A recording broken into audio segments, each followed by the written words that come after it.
ये ताम झाम कैसे? सर अपना टीचर का ठीक कर रहे हैं। वो बोलता है आप ही इनका पहला टीचर थे ना, तो इसलिए वो टीचर का ठीक कर। हम टीचर थे कि क्या थे उसको तो साहब नहीं होते तो हम तो कॉलेज में जाते ही नहीं। चलो आ जाओ। कॉलेज तो मैं छोड़ दिया था। अच्छा, हमको जहाँ तक पता है आप शिकागो में ना आप थियोलॉजी पढ़ रहे थे वहाँ।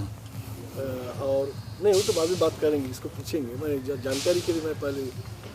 और आप कहाँ पढ़ी थी? रांची कॉलेज। रांची कॉलेज नहीं तो पटना में ये 3 साल शिकागो में थी मेरे साथ। आप जब पढ़ रहे थे? हाँ। मैंने पीएचडी कर रहे थे ना? तो आप एमए भी किए थे ना वहाँ? एमए तो हम मिनेसोटा यूनिवर्सिटी से किए। ओ, आप मिनेसोटा में एमए किए? यूनिवर्सिटी। हम अपने अपने काम के ख्याल से अपने काम में हम लोग ध्यान दिए। और गॉसनर कॉलेज की स्थापना के बाद जब मैंने देखा कि रांची यूनिवर्सिटी और उसके अंदर जितने भी कॉलेजेस हैं वे तो साधारण काम कर रहे हैं, लेकिन झारखंड के लिए उसके हृदय तक छूने की बात जो होगी वो तो भाषा ही से होगी। इसलिए मैंने यह निर्णय लिया अपने आप में और गवर्निंग बॉडी को कहा, अगर यहाँ झारखंड की 9 भाषा की पढ़ाई नहीं होगी तो इस कॉलेज को रहना बेकार होगा। और जो हमारे गॉसनर कॉलेज में आते थे उनको हम पूछते थे पहले, क्या आप 9 में से किसी भाषा को पढ़ने चाहते हैं कि नहीं? अगर नहीं पढ़ने चाहते तो दूसरे कॉलेज में चले जाइए, वो आपके लिए खुला है। और यहाँ हम लोग जो तीसरे दर्जे में पास करते थे उनको पहले एडमिशन करते थे, क्योंकि उनके लिए जगह नहीं थी। दूसरे को दूसरे और फर्स्ट डिवीज़न वालों को आखिरी चांस हम लोग देते थे। यह निर्णय, यह गवर्निंग बॉडी का निर्णय था और इस दृष्टिकोण से गॉसनर कॉलेज की स्थापना हुई, भाषा को लेकर के और गरीब गुरबत को पीछे जो हैं उनको आगे ले जाने का उपाय हुआ। और पढ़ाई जिस तरह से शुरू हुई उसको तो लोग जानते हैं। 1 साल की बात है थोड़ा आगे बढ़ने के बाद कि उस समय तो हम लोग बिहार में थे। बिहार में मेडिकल के लिए तैयारी के टेस्ट हुआ, उसमें 6 जन गॉसनर कॉलेज से 1 2 3 4 5 6 वे सेलेक्ट हुए।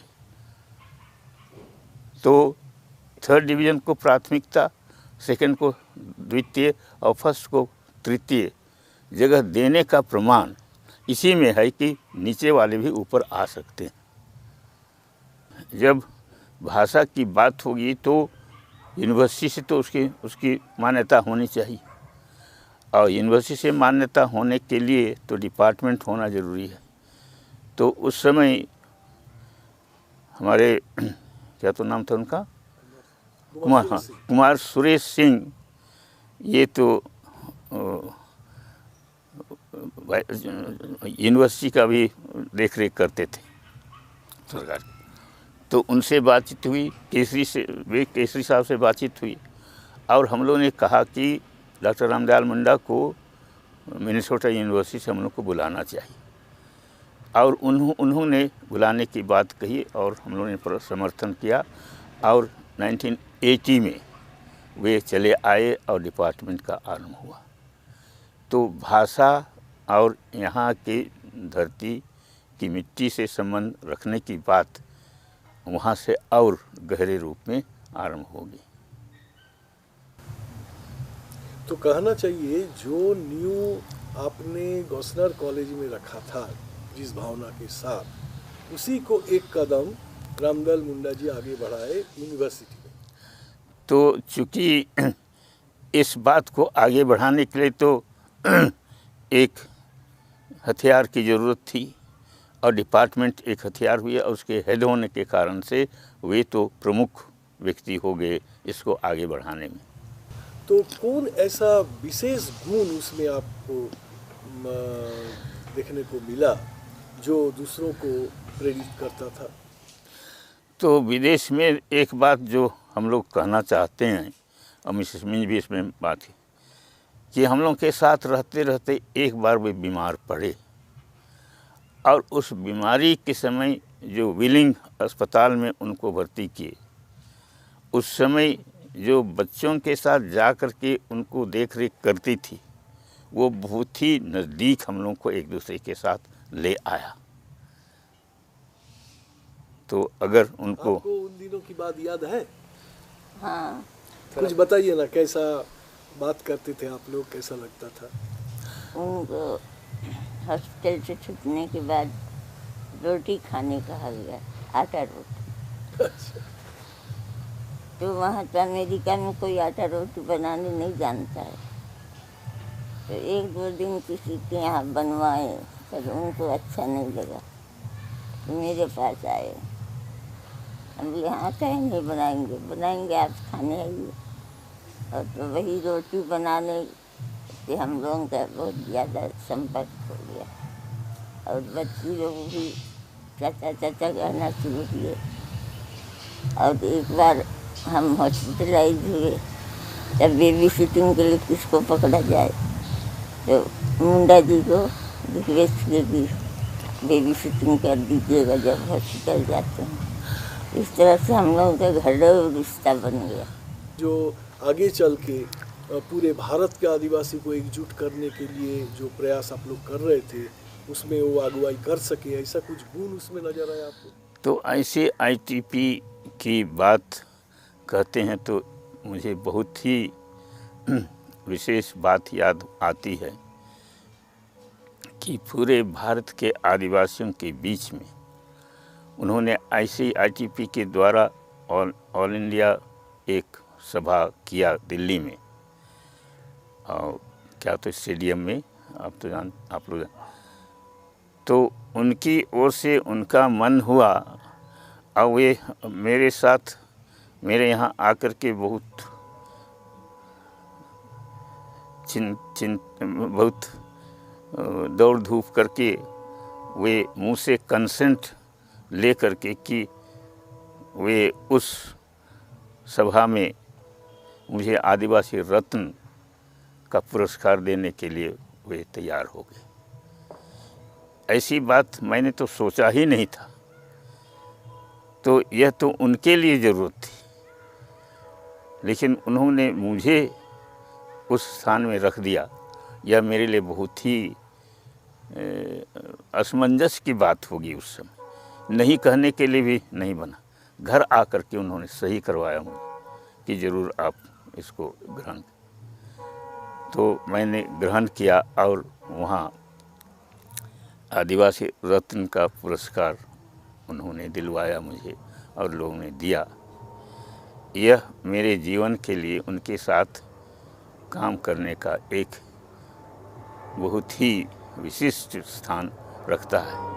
हमको ऐसा लगता है मन में, अभी रेट्रोस्पेक्टिव वे में, उनको मन में भावना जग गई थी कि वे बहुत दिन नहीं जिएंगे, हम ऐसा सोचते। तो उनको आदिवासी रत्न मिलना चाहिए था, लेकिन उसके लिए उतना दिन तक सर्वाइव वे नहीं कर सकेंगे, ऐसी भावना शायद उनके मन में होगी शायद। इसलिए उनकी जगह में हमको रख दी, मेरा नाम रख दी। नहीं, वो तो अक्सर बोलते थे, आपको बड़े भाई बोलते थे। हाँ। हम लोग के बीच में भी जब बात होती थी तो आपको हर समय बड़े भाई के रूप में। ऐसे सोच विचार में बहुत सी बातों में गहराई से बातचीत करने से वे मेरी बात को मानते थे, और आदिवासियों के हित के लिए और झारखंड के हित के लिए भाषा के प्रति जो बातचीत होती थी, वह मेरी भीतर से बातचीत आती थी। बना करके कोई बातचीत मैंने आज तक नहीं किया और नहीं करूँगा। तो उसको वे समझते थे और जानते थे, इसलिए उन्होंने उस प्रकार का काम किया। तो इस जगह मैं एक नई बात को ले आ रहा हूँ, आप लोग उसको कैसा सोचिएगा। चूँकि विशेषज्ञ केसरी यहाँ बैठे हुए हैं, और उन्होंने झारखंड आंदोलन के विषय लिखना पढ़ना और सक्रिय भागीदारी होना हम लोग कम से कम व्यवहारिक रूप से हम लोग से अधिक वे करते रहे। मैं तो व्यवहारिक रूप से बहुत ज़्यादा दौड़ धूप में मैं नहीं था। केवल वैचारिक रूप से बैठ करके बातचीत करते और एकमत होकर के आगे चलने का कुछ पहल हम लोग करते रहे। और चूँकि स्वर्गीय रामदयाल मुंडा जी कोई विशेष पार्टी में नहीं शामिल होते रहे, यह भी एक, और मैं भी कोई पार्टी का मेंबर नहीं रहा। अभी तक मैं किसी पार्टी का मेंबर, एक्टिव मेंबर नहीं रहा और नहीं हूँ अभी तक। लेकिन वैचारिक रूप से झारखंड के लिए मरने जीने का जहाँ सवाल होगा वहाँ मैं खड़ा हो सकता हूँ और रह सकता हूँ। हम लोगों का विचार कि यहाँ के जितने भी आंदोलन रहे, सामाजिक और राजनीतिक आंदोलन रहे, पार्टी नहीं, और सोशियो इकोनॉमिक आंदोलन रहे, उनको सबको मिला करके चलने की बातचीत शुरू हुई, जिसको कि आप लोग जानते हैं, और उसमें हम लोग काम करना शुरू किए। उस ढांचे में अगर आंदोलन और आगे बढ़ता और पॉलिटिकल पार्टी उसको समझती, मैंने दोनों पॉलिटिकल पार्टी अगर उसको ठीक से समझती और उससे संपर्क और सहभागिता करके आगे चलते, तो शायद हम लोग नक्शा दूसरा दिखता। तो वो नहीं हो सका मेरे ख्याल से। और झारखंड स्टेट बनने के बाद झारखंडियों का नाम निशान मिट गया, क्योंकि जब झारखंड दिवस में नहीं गए ना, झारखंड दिवस का डिक्लेरेशन हुआ। हाँ डिक्लेरेशन हुआ, उस दिन एक भी आदिवासी नहीं निमंत्रित नहीं हुआ। राजभवन निमंत्रण नहीं मिला। यही दिखलाता है कि कितना नेगेटिव अप्रोच उनका हो। अरे कम से 10-12 आदिवासी को बुलाते, जो उस समय कम से कम दर्जे में थे बुलाने के लायक। केसरी जी को तो ज़रूर बुलाना चाहिए था, रामदयाल मुंडा को बुलाना चाहिए था। हमको नहीं बुलाते तो मेरे लिए कोई फ़र्क की बात नहीं होती है ना। शिबू सोरेन को बुलाते, किसी को नहीं बुला। ये किसी को नहीं बुलाना ही दिखलाता है कि इस सरकार की नीति और रीति क्या है। और आज तक तो हम लोग देख रहे हैं कि जो स्थानीयता का सवाल आज तक लटक गया है, और लटका रहेगा अगर लोग नहीं खड़ा होंगे तब। और अभी समय आ गया है, एक बार पुनः एक उमड़ के हम लोग को उतर आना ज़रूरी है, तभी कुछ होने का है, नहीं तो नहीं होगा। और आदिवासी छात्र संघ ठीक रास्ते में अब बात को लिया है,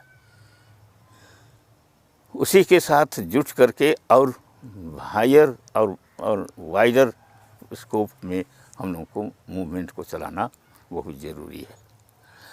हिंदी अंग्रेजी लिखना पढ़ना तो मेरा बंद हो गया, केवल कुड़ुख में आजकल मैं काम करता हूँ। झारखंड में राजनीति नहीं, लोक नीति की ज़रूरत है, तो इसका थोड़ा सा बताइएगा। आप क्या सोच के ये बात बोलते थे? मैं इस बात को इसीलिए कहता हूँ कि लोक नीति ये कि झारखंड में लोक नीति ही से इतना दिन हम लोग जीते जागते रहे। अर्थात पढ़ा सिस्टम तो लोक नीति है, राजनीति तो नहीं है वो। तो उसमें राज्य की बात आती थी, लेकिन लोक की बात ज़्यादा आई और रही। इसलिए झारखंड में लोक नीति के बेसिस में राजनीति को देखने से आखिर में तो राजनीति करना पड़ेगा, जिसको मैं बाद में कहना शुरू किया कि कितना ही आप आंदोलन कीजिएगा, आखिरी में आपको वोट देने का काम करना होगा। वोट के लिए नहीं तैयार होइएगा तो जितना बात आप बोल रहे हैं वो नहीं होगा, और यही हुआ, यही होते आया। तो इसीलिए लोक नीति तो झारखंड में बेसिक है, और उस चीज़ को रखना और उसको जागृत करना और उसको उजागर करना और उसको और भी शक्ति देना जरूरी है। लेकिन उसके साथ साथ डेमोक्रेटिक सिस्टम में राजनीति आना ही है।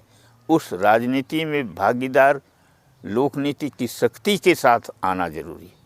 ये लोकनीति की शक्ति के साथ नहीं आने के कारण राजनीति भटक जाता है, और इसलिए हमारे जितने भी एमएलए और एमपी बिल्कुल लोकनीति से भटक चुके हैं, और उनको आदिवासियत का कोई विचार नहीं है, भाषा का कोई हिसाब नहीं है, और उठने बैठे मैंने झारखंडी नियत का कोई माने ही नहीं। तो ईमानदारी की बात तो लोकनीति में आएगी ना, ईमानदारी की बात तो लोकनीति से संबंधित है। यहाँ जो राजनीति में बिल्कुल ही बेईमानी का के दर्जे में जो स्थापित होकर के काम हो रहा है, उससे संघर्ष करने के लिए तो लोकनीति पर हम लोग को ध्यान देना ही पड़ेगा। पढ़े लिखे लोग तो ना राजनीति में गए ना लोकनीति में गए। कौन पढ़ा लिखा राजनीति में गया? कौन एमएलए और एमपी अभी पढ़ा लिखा है, 2-4 को छोड़कर? ये भी देखिए, पढ़ा लिखा लोग नौकरी में चले गए, और उनको घर चाहिए, उनको गाड़ी चाहिए, उनको पैसा चाहिए। पढ़ा लिखा लोग समाज कहाँ जाएगा, कि राजनीति कहाँ जा रही है, कि लोकनीति क्या है, उस पर कोई ध्यान और ख्याल नहीं। उसका कारण क्या हुआ मालूम है? उसका मूल कारण मेरे ख्याल से कि शिक्षा मातृभाषा में नहीं होने के कारण से इस प्रकार के भटकाव की बात से लिखे पढ़े लोगों को, एजुकेटेड लोगों में हो गई। बिल्कुल अनाप शनाप चीज़ें पढ़ करके वे हो गए, और जो बुनियादी बात मातृभाषा से निकल आ सकती थी उससे उनको संपर्क ही नहीं होने दिया, और अभी तक ऐसे ही चल रहा है। सुनते हैं 200 स्कूल में मैंने मातृभाषा की 2000 स्कूल में मातृभाषा की पढ़ाई शुरू होगी। तो क्या पढ़ाएंगे? तो कौन पढ़ाएगा?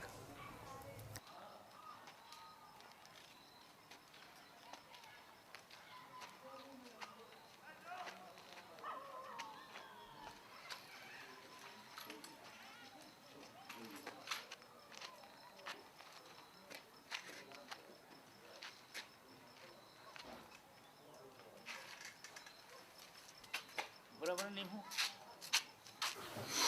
चाहे भाषा में जमशेदपुर भी उसमें इंक्लूडेड। यहाँ एक अधिक क्षेत्र तो एक हो जाएगा, और उस क्षेत्र के साथ सटा हुआ सबको मिलाना होगा। हाँ, जरूर कुछ इधर उधर काट छाट थोड़ा करना पड़ा। पुराना जो नक्शा है झारखंड का, उसमें थोड़ा काट छाट करना है। क्या बोलता है? चलिए, तो आपसे फिर हम लोग मिलेंगे। हाँ ठीक है, ठीक है, ठीक है, मिल गई ना, मिल गई, भेंट होगी तो